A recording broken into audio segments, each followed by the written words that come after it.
Hi, sixth grade. Back at it again with the Edulastic math part of this test. I'm going to read just the questions. I will not be reading the answers, the A, B, C, or D. I'm just going to be reading the questions to you. Okay, so this test again is the end of the year assessment SY 19-20, sixth grade math. All right, here we go. I'm going to start with question one. Question one, consider the following expression. Which expression will result in a quotient that is greater than 1? B. Which expression will result in a quotient that is less than 1? Question number 2. Question 2 is crossed off in this test, so we'll go right to question 3. Decompose the figure shown on the coordinate plane and determine the area of the stripe in the figure. Each square represents 1 centimeter squared. The area of the stripe is blank centimeters squared. Question number 4. Consider the right rectangle prism shown. Use paper to draw and label a net for the rectangular prism. B. Use the net to determine the surface area of the rectangle prism. The rectangular prism has a surface area of blank square inches. And then the third part of question 4 is determine the volume of the rectangular prism. The rectangular prism has a volume of blank cubic inches. All right, we're going to question number 5.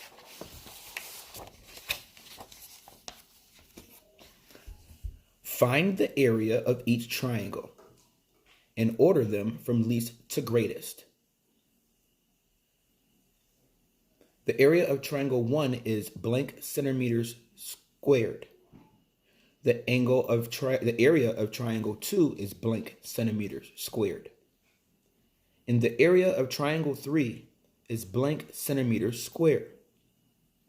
Order the triangles by area from least to greatest.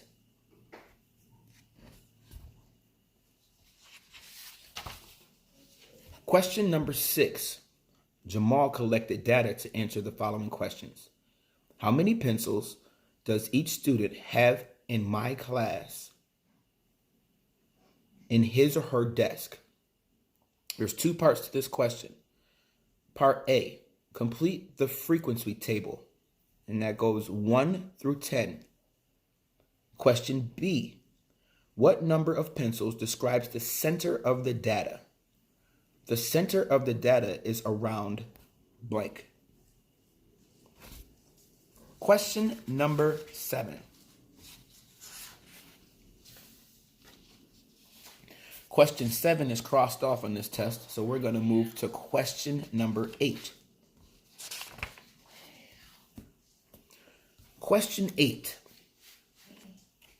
The table shown lists numbers of boxes of cookies members of the Boys and Girls Club sold for a fundraiser.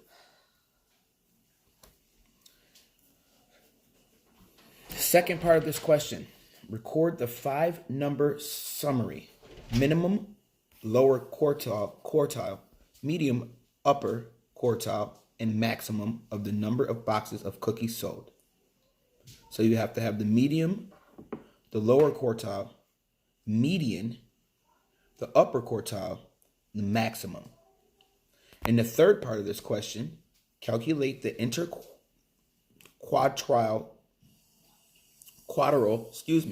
calculate the interquartile range for the number of boxes of cookies sold.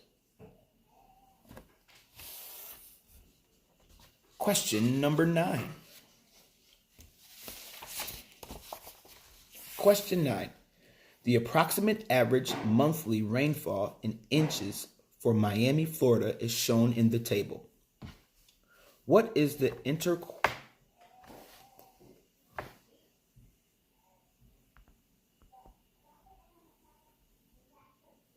I'm sorry. What is the IQR for the data set shown? Question 10. 6 friends went bowling. A dot plot is shown to represent the shoe size data. What is the mean shoe size for the data set? Question number 11. The number line shown is divided into segments of equal length. Use the number line diagram to answer the following questions. There's 3 parts to this question. Part A. What is the length of each segment of the number line? Part B. What number does point N represent? And part C. What is the opposite of point N? Question number 12. Determine whether each situation should be represented by a positive integer or a negative integer.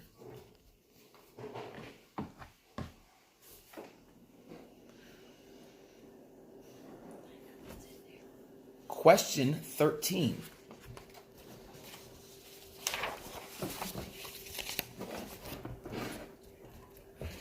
There are 5 parts to this question. Represent each real-world situation with a rational number. If you cannot determine a rational number to be represented in the situation, provide the additional information you would need to identify the rational number. Column 1 is the situation. Column 2, choose the rational number that represents the situation. And column 3, if necessary, provide additional information you would need to identify the rational number.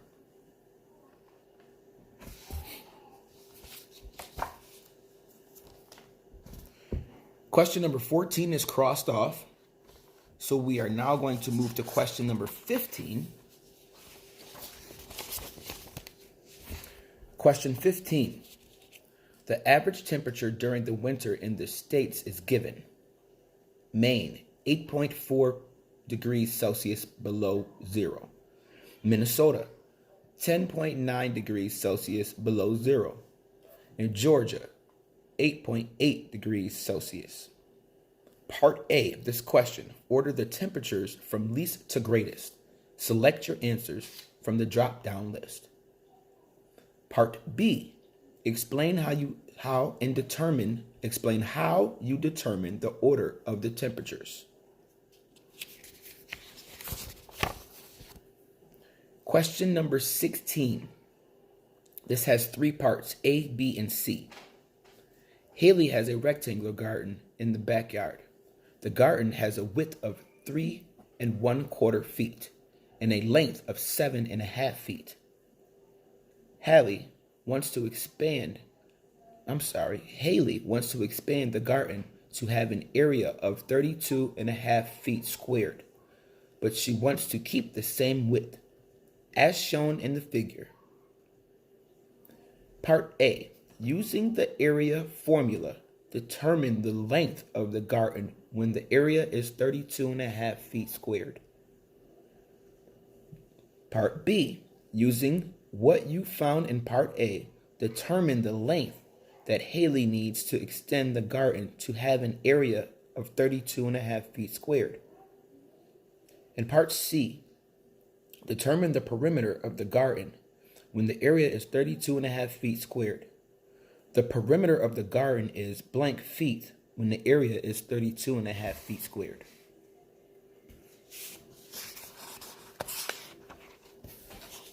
Question number 17. This has a few parts. You guys are going to have to take your time and answer each part. Complete the table using the diagram. Use absolute value to determine the distance between the endpoints of each segment. All right. Question number 18. Select all the words that could be used to describe the given expression m plus 3 over g. Question 19. Elsa, there's 2 parts to this question. Elsa evaluated the following expression and her teacher marked the work incorrect. Part A, identify the mistakes Elsa made. B, evaluate the expression to determine or confirm the correct answer. Make sure you show your work. That was your last question on your 6th grade math ELA, end of the year assessment. Good job, you guys. Good luck. I will talk to you soon. Have a good one.